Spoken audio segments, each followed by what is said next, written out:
imagem. Agora entrou. Entrou? Está entrando, viu? Ah, entrou. Tá. Agora vamos ver se o Então, acho Rodrigo que você consegue. pode, enquanto eu vou chamando o Rodrigo, você podia responder aí, né, aquela pergunta que eu fiz. Qual foi a pergunta, Luciana, que eu aqui me atrapalhei com essa caída? Para que eu contar para a família, né? Para quem conta. Exato, para quem que Então, conta, a né? gente precisa entender em que momento, né, que essa mãe recebeu essa notícia. Se essa mãe recebeu a notícia junto com a filha, numa consulta médica, e as duas estavam juntas, e a filha ficou sabendo ao mesmo tempo, isso precisa ser muito conversado com a filha, né? O que está acontecendo, como é que nós vamos lidar com isso, como é uma situação muito íntima, a filha precisa ser consultada para saber como é que eu comunico isso e para quem. Existem casos de mães que já apareceram no instituto que souberam do diagnóstico quando a menina tinha 8, 9 anos. E a mãe soube do diagnóstico e a filha não soube, a filha não estava presente. Então, não cabe consultar essa filha nesse momento. Talvez contar o que conta para essa filha de 9 anos, né? Que tem a síndrome. Que Agora, se é quando, uma né? quando e como, né? Agora, se é uma filha que tem 16 anos, 18 anos, estava na consulta médica com a mãe, é importante que as duas conversem sobre isso para saber, filha, para quem que você quer comunicar isso? E a mãe precisa entender e respeitar esse momento, porque é o corpo da filha, né? Obviamente que essa Uhum. mãe muitas vezes vai compartilhar isso com o pai. Nós temos casos de mães que demoraram 3 meses para contar para o pai. E por que essa demora, né? Se a filha é comum, mas essa Não, mãe se a Uhum. filha respeitou faz a parte. filha.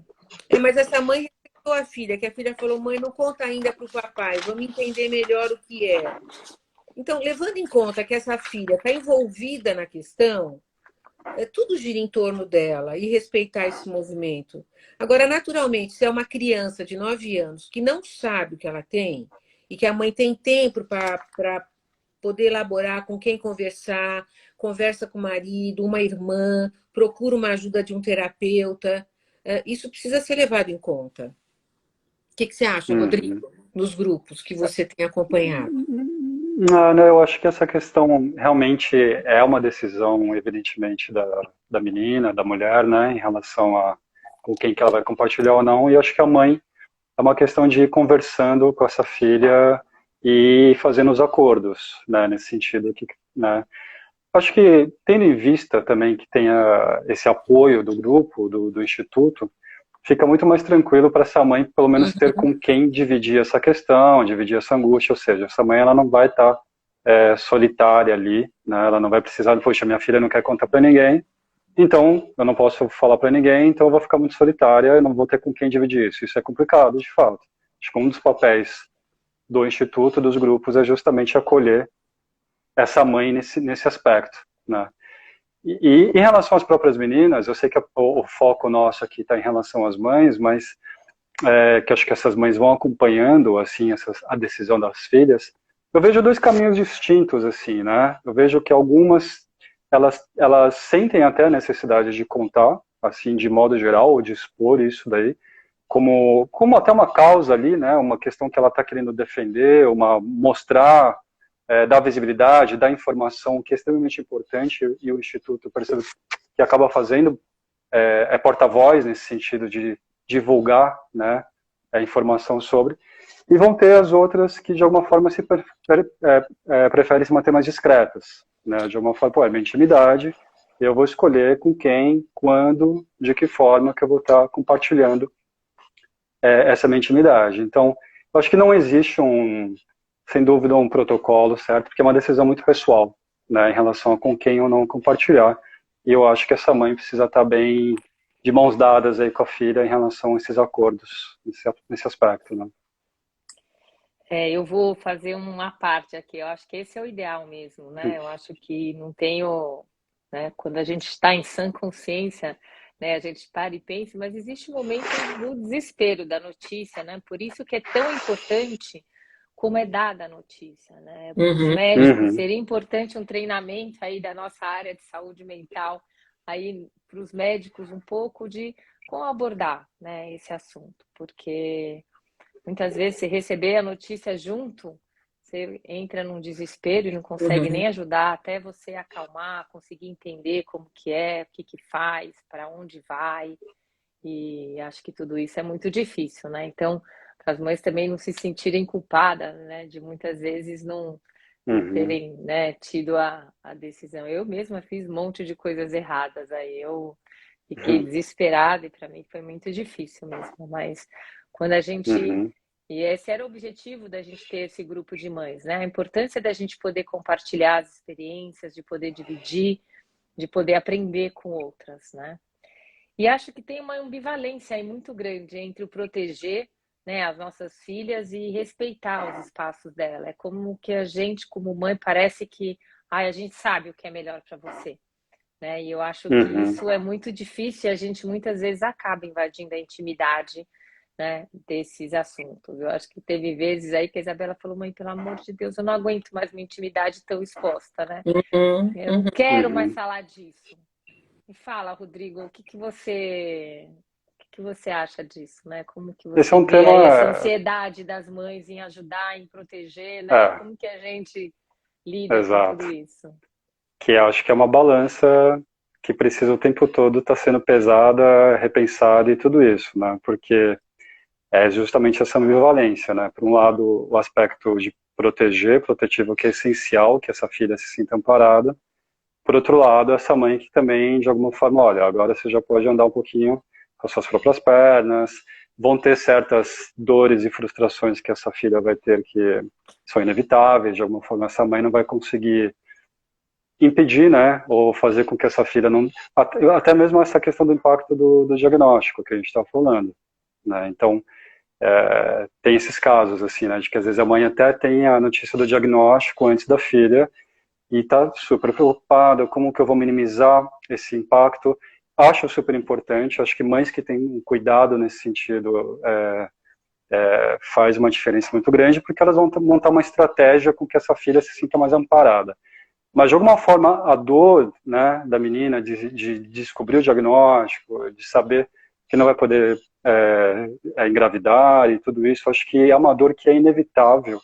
De alguma forma, essa mãe, por mais que ela queira proteger, vai ter um limite nesse sentido. E A acho que dor é aí entra um solitária. campo vasto para...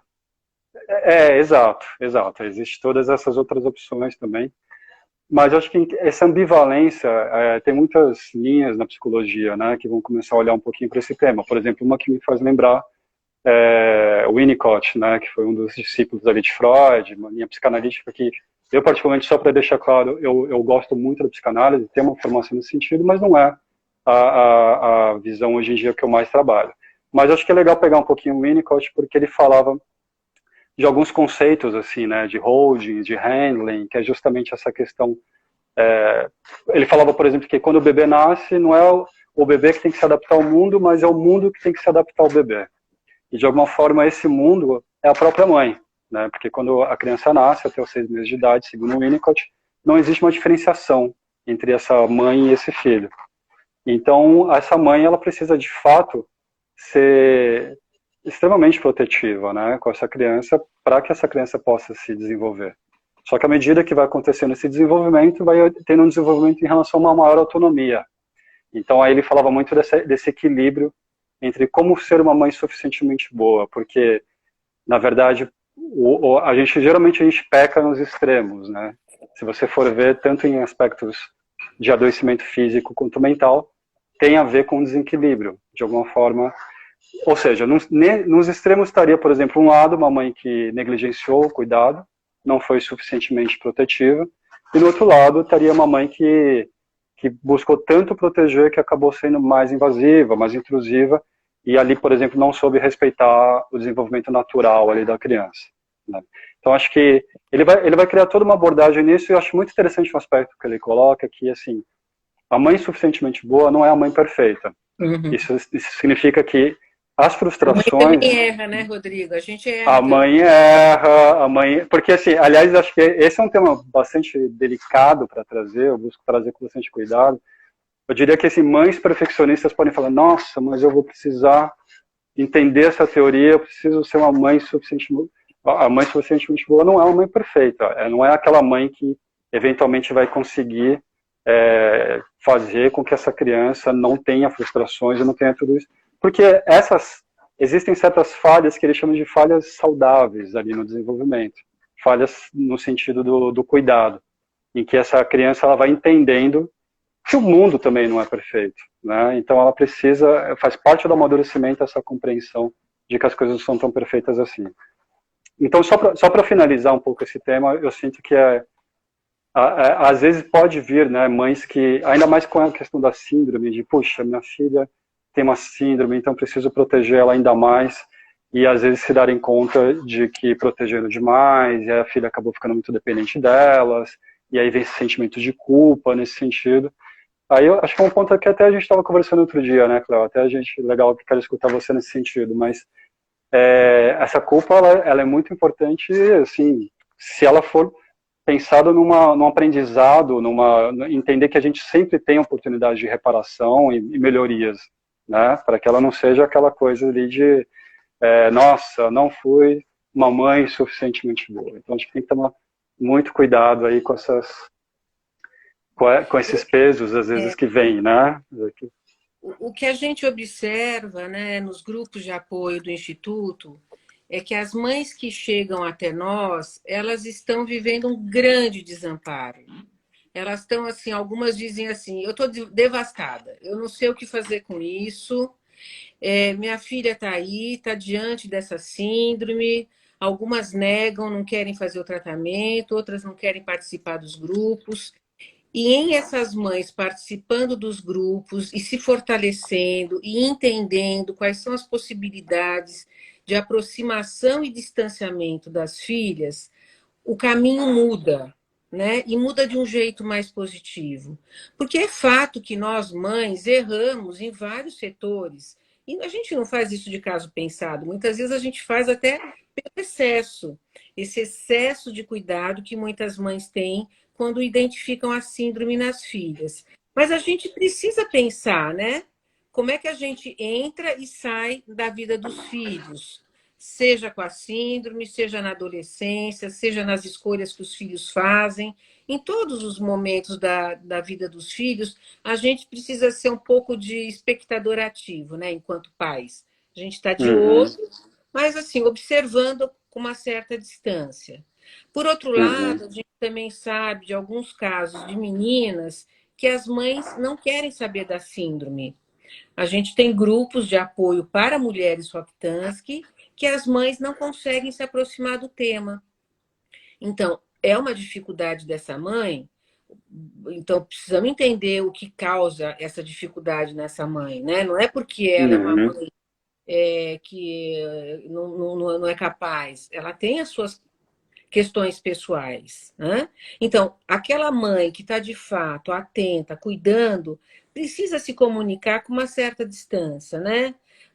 Justamente por ser uma síndrome que fala diretamente da sexualidade feminina e da procriação. Então, na adolescência, que a menina está se desabrochando como mulher, fica lá cutucando regiões íntimas, desnecessário, né? Acompanhar, orientar, fisioterapeuta, um médico, um terapeuta, um instituto, mas que haja um espaço para essa filha também se sentir no canto dela, né? Tem casos de meninas que falam assim: eu não consigo fazer o tratamento de dilatação porque tem um cômodo na minha casa. E quando eu vou para o cômodo, como é que eu falo para os meus pais? Olha, não entrem no cômodo porque eu estou fazendo tratamento. É uma questão delicada, né? Então, como é que a gente pode ajudar essa família a deixar esse espaço para esse momento dessa filha? E eu acho que é um momento, né, uma experiência que eu passei, que eu queria decidir resolver todo o problema para que eu acabasse com o sofrimento da minha filha rápido. Então, eu queria que ela fizesse a dilatação, eu queria que ela tirasse essa primeira fase da vida dela para que ela voltasse a sorrir, né? Porque eu acho que foi um momento de muito desespero. Mas eu aprendi que não, que o momento era dela, né? Eu acho que é isso um pouco que você estava falando. Eu tive que me afastar e é quando ela mesma vira para mim e falou: mãe, a hora que for meu tempo vai ser. Então, é a nossa ansiedade querendo atropelar, querendo resolver, pro melhor, é óbvio, a gente não quer ver ela Uhum. sofrendo, né? E eu acho que muito também porque tem um sentimento de culpa, de me achar supostamente culpada, né? O que não é verdade, geneticamente a gente sabe, né, que isso não é verdade. É uma má formação aí congênita, né, durante os 3 primeiros meses de gestação. Mas eu acho que uma coisa que ajuda, né, no que a gente estava falando e que o Instituto tem, né, o grupo de pais também. Eles também Uhum. são responsáveis, né, eles também são Isso, pais, eles são 50% de tudo isso. E às vezes a isso. gente, mãe, afasta eles achando que a gente pode resolver tudo, né? Ou por ser um assunto de mulher. Não. É muito importante isso. Eu acho que a participação dos pais, não se intimidem, né? Ocupem seus espaços, venham participar do Dos grupo de grupos. apoio para poder saber o como vocês podem participar. Mas eu entendo que é muito importante, né, Cléo? Você que toca em um grupo de pais, o que, que você acha aí também? Eu Então, sei que é mês das mães, mas eu acho que a importância dos mas pais aí é é 50% função, nisso. é função da mãe introduzir esse pai, né? Inclusive para síndrome. Então, como é que essa mãe favorece ou dificulta a entrada desse pai nesse tema que é síndrome de Rokitansky? Então, é também função da mãe saber como é que esse pai pode participar, em que momento, com que assuntos. Às vezes não precisa participar diretamente tocando nesse assunto com a filha, mas dando um amparo necessário para essa mãe que se sente sozinha, desamparada, né? A gente tem relato de Uhum. mães que não contaram para os pais até hoje. E como é? Ah, mas eu me separei dele e não preciso saber. Mas como assim, né? E como é que fica essa mãe sem o suporte suposto de um ex-marido, que é pai da sua filha, e que talvez pudesse, inclusive, ajudar a própria filha, né? Porque a gente também Uhum. observa que na grande maioria das vezes as meninas não querem falar sobre isso com o pai. Ok? Ah, eu não É, vou ficar falando da minha vagina com meu pai. Não. Mas o pai pode dar um apoio para a mãe, essa mãe se sentir um pouco mais acolhida para dar o suporte para a filha. É um trabalho indireto. E o grupo de pais funciona muito bem. E tem o grupo de maridos de mulheres Rokitansky, que também estão junto com os pais. E é uma experiência muito boa, porque eles querem participar, eles só não sabem como. E a gente tem formas de participação. As mães também têm essa possibilidade de ajudar esses homens. Ó, nós trouxemos um exato, psicólogo homem para o Instituto e está exato. dando muito certo. Uhum. É. Uhum. Eu Mas a acho que é gente também trouxe o essa a Rodrigo ideia, para a né? mulherada, né, Rodrigo, ainda. Eu Pois acho que é, pois é. exatamente para quebrar um pouco esse tabu de que a gente não pode falar, né? E eu Exato. acho que não é, muitas vezes os pais querem participar, eles talvez não saibam Sim. como, né? Como? E, Uhum. e eu acho Cada um tem o que seu essa papel, troca assim, é de muito buscar se fazer importante. mais próximo, né? Assim, eu acho que as mães, talvez é isso que a Cléa falou, assim, de facilitar um pouquinho, né, com que esses pais também possam se aproximar, às vezes, e esses pais de quebrarem esses tabus de, querendo ou não, acabar falando sobre questões ligadas à intimidade ali, né, com a filha. Então, às vezes é através de alguma questão assim que acontece que cria-se laços até mais próximos assim, né? Então acho que espero mesmo que a presença minha aqui de alguma forma incentive um pouco mais o público masculino aí a fazer parte, interagir mais, a fazer parte na linha de frente, digamos assim, porque eu percebo às vezes os pais quase como um satélite ali em volta, né? É, Eles não agem diretamente, mas não, ele é presente, mas ele é presente fazendo isso, fazendo aquilo, mas dificilmente diretamente Uhum. no que envolve qualquer questão ligada ao cuidado com a filha e até a relação com a filha. Então é interessante que esse pai consiga perceber a sua linha de frente mesmo nesse sentido, que nem a Luciana falou, desse cuidado aí que é é 50-50, muito né? importante. É exato, é exato. Olha, eu E Tem é posso que dar. ser que bem não são dividido. só os pais, né, Cléo? Eu acho que Oi? também tem os irmãos e os outros familiares, né? Como envolver, né, nessa participação, assim? É função Antes da de, mãe? É função da menina? Como que a gente consegue um maior antes de apoio? responder essa sua pergunta, Luciana, eu gostaria de dizer que tem um pai no grupo que é sensacional.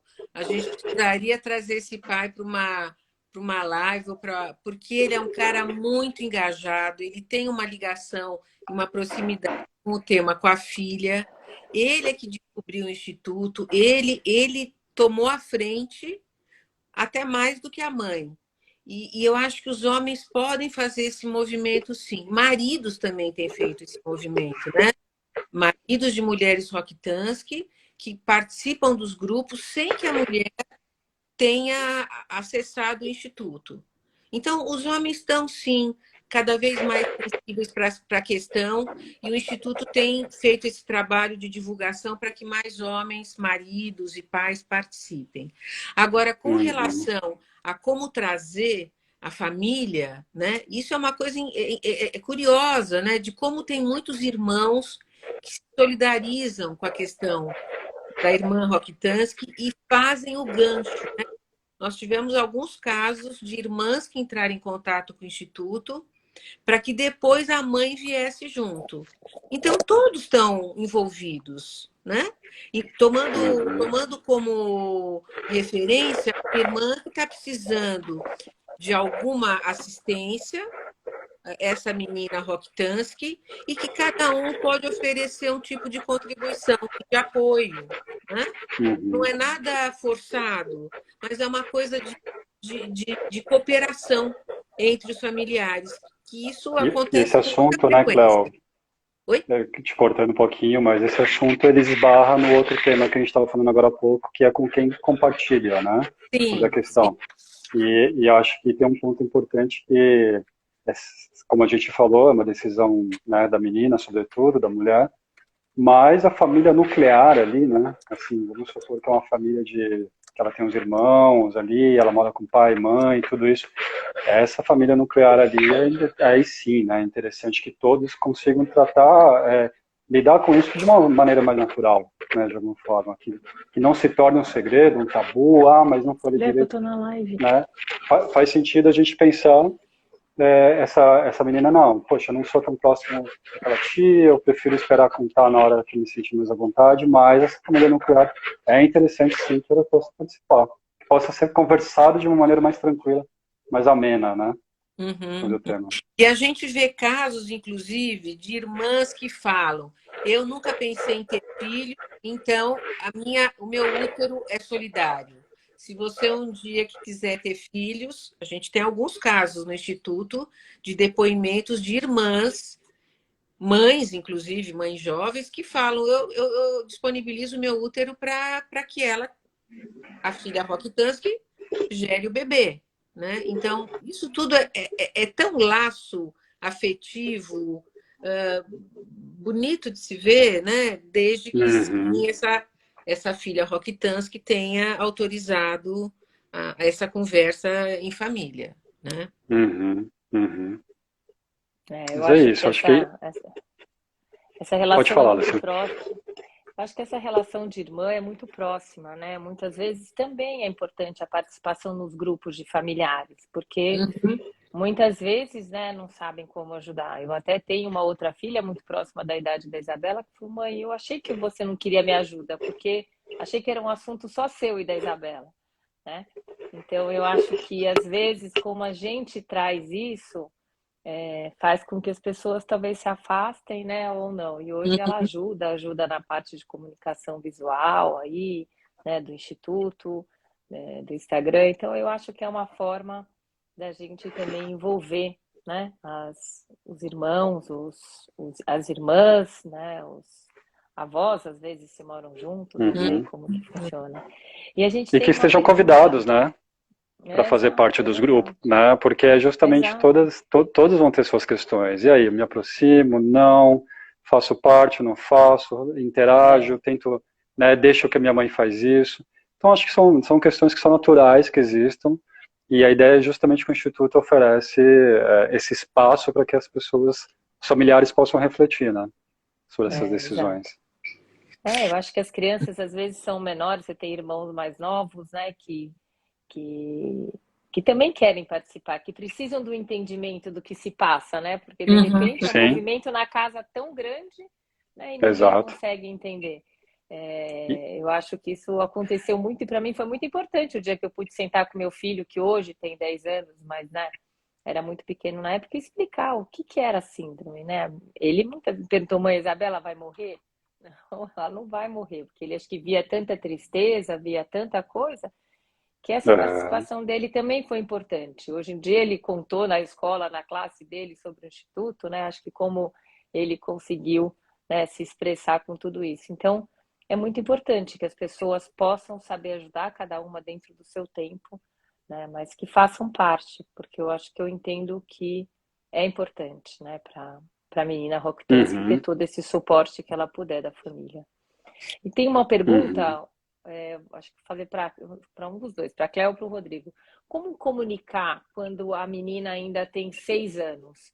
Qual é a melhor abordagem? Qual que é a melhor idade? Eu queria a opinião de vocês dois nessa pergunta aí, porque eu acho que é uma pergunta muito difícil, né? Quando a mãe descobre mais cedo, né, a síndrome.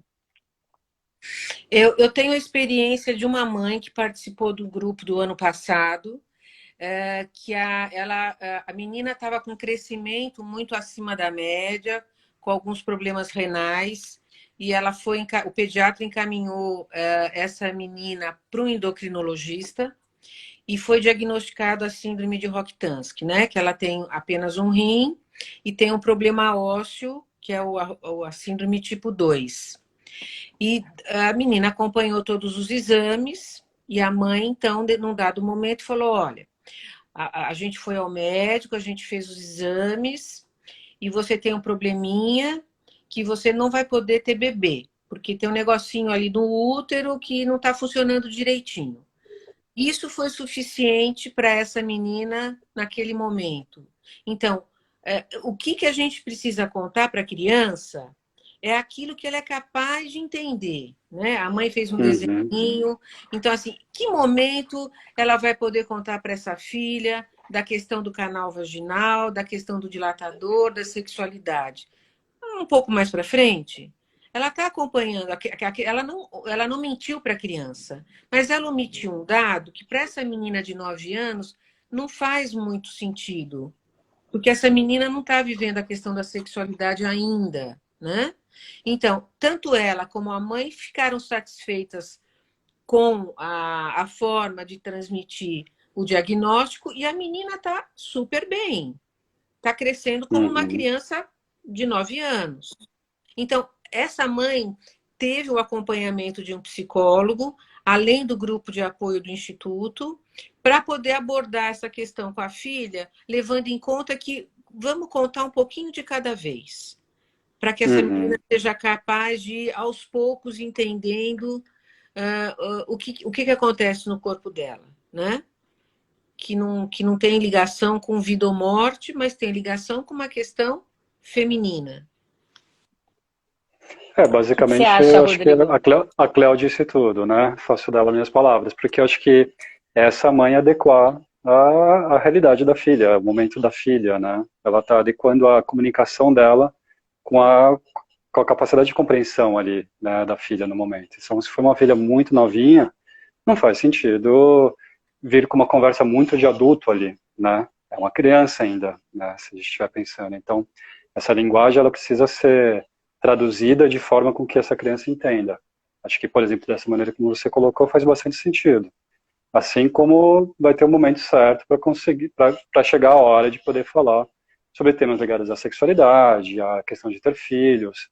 Às vezes a menina nunca parou para pensar, né, sobre essa questão exatamente, então ela, acho que essa mãe vai ter que adequar, né, de alguma forma é bem por aí o que você falou, adequar a linguagem de acordo com a faixa, com a idade da menina. Uhum. É.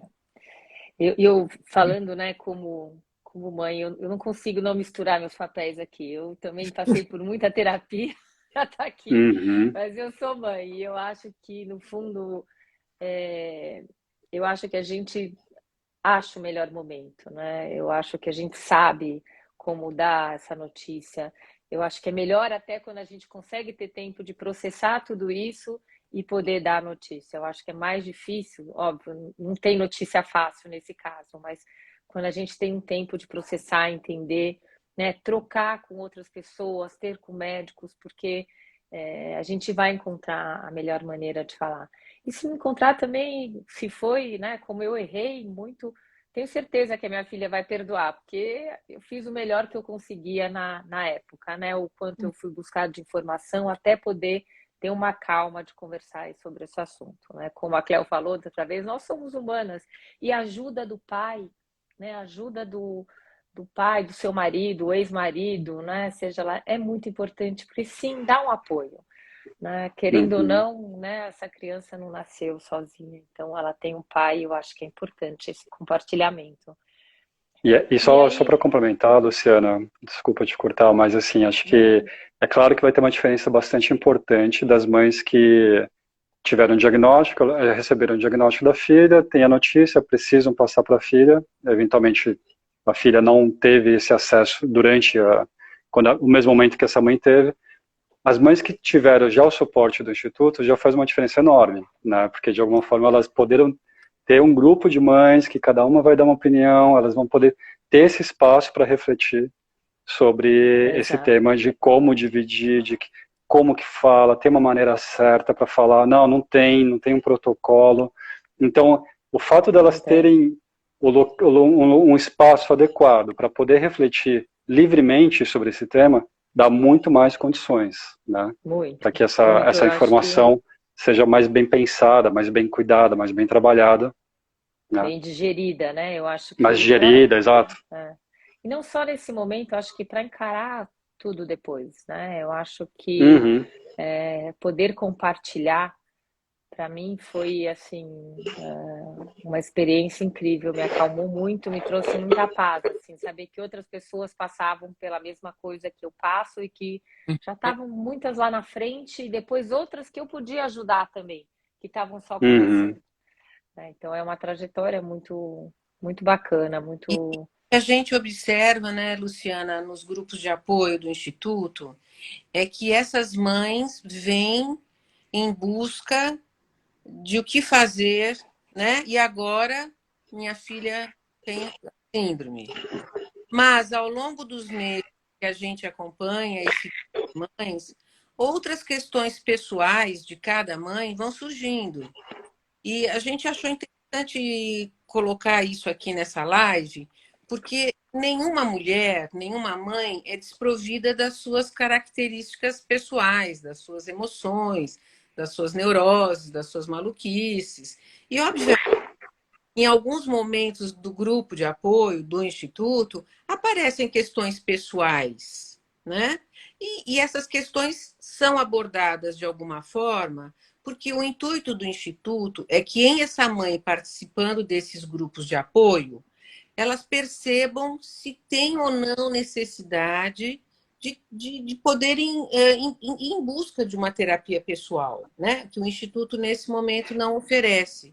Mas, em alguns casos, essas mães se dão conta de que esse trabalho inicial que o Instituto fez, através desse grupo de mães, desperta o interesse dela falar: puxa, que bacana, agora eu vou fazer a minha terapia individual, porque eu vou ter um suporte pessoal para poder conviver uma boa relação com a minha filha ao longo da vida dela, né? Com Uhum, a mãe, uhum.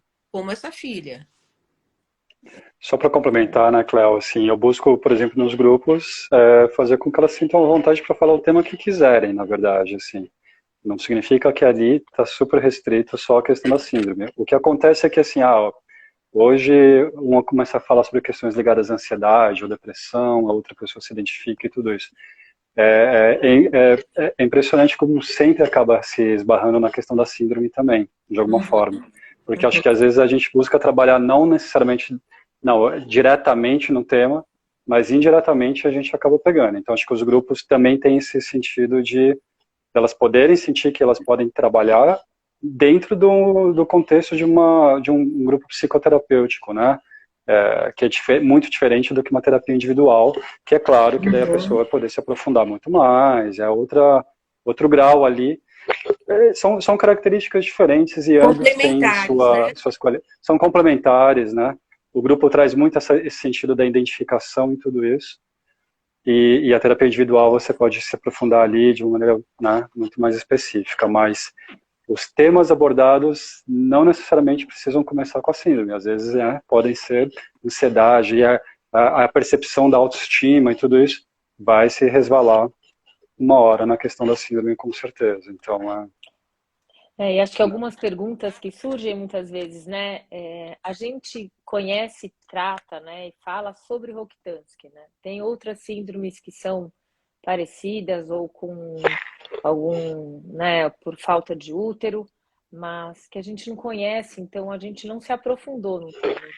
Esses temas aparecem dentro dos grupos, mas é sempre ligado, né? À síndrome de Rokitansky, só para deixar aí claro. Assim, sim. É que Geralmente muitas vezes as mães trazem questões pessoais, né? claro, isso, E isso é óbvio que inevitável. reflete, é E isso inevitável, com acontece porque a certeza. gente E é está. até bom que se traga, porque é assim que vai construindo esse vínculo entre elas, né? Exato. Porque senão eu acho que também faz parte, assim, né, de que possa trazer qualquer outras questões.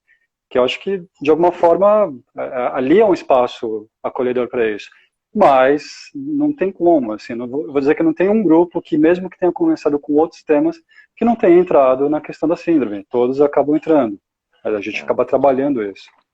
Mas faz parte poder se sentir à vontade de poder trazer outros conteúdos também. Eu tenho uma pergunta para vocês aqui, vou falar como mãe também, quero a opinião de vocês dois. Tem um momento no qual a gente deve se afastar, né? Que a gente deve, olha, minha parte eu já fiz, né? Deixar a minha filha agora, né? Apesar de eu não ter acabado, ou tá. Como que é? Qual é esse limite, né? Entre depois de tudo resolvido, depois de uma fase, né, do turbilhão ter passado, mas a gente sabe que elas ainda sofrem, né? A gente sabe que tem aí uma digestão que ela é longa, é um processo contínuo e ela é em etapas, porque na hora da descoberta, da construção do canal vaginal, aí depois no momento onde os amigos começam a ter filhos, ou ela casa. Qual é o momento que a gente se afasta mais, assim, e deixa para elas? Eu acho que, assim, esse tema entra no que a gente estava falando agora há pouco, em relação a essa questão da bivalência, né, entre proteger e incentivar a autonomia ali da filha e deixar ela caminhar com as próprias pernas. Eu acho que, assim, não tem um protocolo, de fato, né, porque também passa por uma questão muito pessoal, mas que existe um eterno equilibrar essas oposições entre o momento em que eu protejo, o momento que eu acolho mais, ou o momento que não, deixa que ela caminhe. Isso está sempre sendo balanceado, né? E acho que justamente essa busca, essa tentativa de equilibrar esses dois âmbitos, assim, que é o papel materno, né? O papel paterno também, inclusive.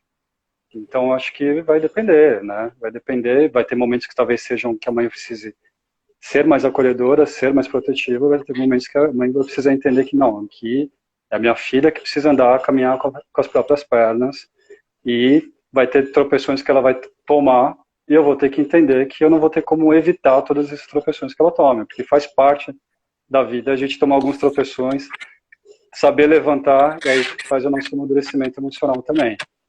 Então, eu diria que é se equilibrar, né? Não ter um protocolo nesse sentido. Eu tenho uma grande dificuldade de entender como que a gente se coloca, qual a medida, né? De estar perto, mas não muito. Difícil, Luciana, a gente saber. Por outro lado, a convivência que você tem com a sua filha, dá para perceber nas entrelinhas, quanto mais ou quanto menos toco no assunto, evito o assunto, ela já resolveu, deixa ela resolver isso no momento dela. Eu acho que a gente, enquanto mãe, enquanto pai, vai se dando conta de quanto mais esse filho precisa ou não da gente, né? Eu sempre me pergunto, quando eu estou nos grupos de apoio, participando do grupo de apoio com as mães, ou mesmo com as mulheres, assim, até que ponto, muitas vezes, as mães tratam essa filha como se ela fosse uma filha excepcional, ou como se ela tivesse uma síndrome de Down, ou como se ela tivesse uma limitação cognitiva, que não tem, né? E a gente acaba tratando essa filha que tem a síndrome de uma forma que não corresponde ao fato, né? Eu fico me perguntando, não é uma filha especial conforme o Ministério da Saúde dita, né? Quais são as pessoas consideradas especiais? Um cadeirante, síndrome de Down, um cego, um surdo? Elas não têm nenhum problema cognitivo. E muitas vezes essas mães se colocam de uma forma tão invasiva que essas filhas se sentem incapacitadas, completamente impotentes diante da própria vida, né? Então, que tanto é esse que a gente entra ou não, é sutil, mas eu acho que todas vocês, mães, percebem. É verdade. Bom, eu queria agradecer, acho que a gente está chegando aí no final, né, contar para as pessoas que estão aí, né, agradecer a participação e contar que a gente tem os grupos de mães, tem os grupos de familiares, tem os grupos de pais, parceiros, e que o Instituto começa aí, está acabando aí um ciclo, né, agora em junho, e que férias em julho e agosto a gente já retoma. A gente sempre faz um processo de entrevista com as pessoas e já organiza aí os grupos para agosto.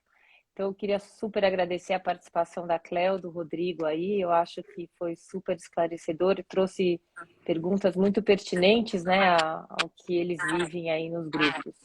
Então, super obrigada. Só quero deixar uma mensagem de novo, dizendo para as mães que sigam fazendo seu trabalho, sigam se cuidando, cuidando das suas filhas, que a gente erra e que tem como reparar os nossos erros, e que estamos aqui, estamos juntos, e contem com a gente e com os outros psicólogos do Instituto também, Iane, Melotti, Alessandra, Ana Luísa, o nosso grupo de psicólogos está aqui para atender todas vocês. Verdade. Mais uma mensagem aí, Rodrigo, uma palavra final?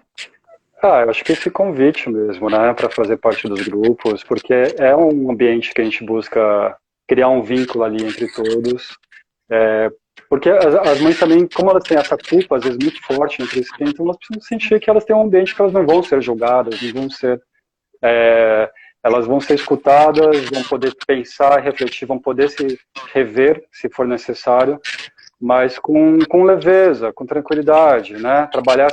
Tirar um pouco esse peso e poder se sentir mais inserida ali, né? Mais participante junto com outras pessoas. Então, fica o convite. Espero que em agosto aí tenham novos grupos aí também. Tá bom? É isso aí. Muito obrigada, gente. Obrigada, Cléo. Obrigada, Boa Rodrigo. noite, Obrigada um abraço a para todas as você. Boa noite, psicólogas do gente. Instituto. Obrigada pelas todas Parabéns as para as psicólogas que mães. fazem um trabalho lindo aí. Parabéns para todas as mães. Um beijo. Boa noite. Um beijo. Boa noite, gente.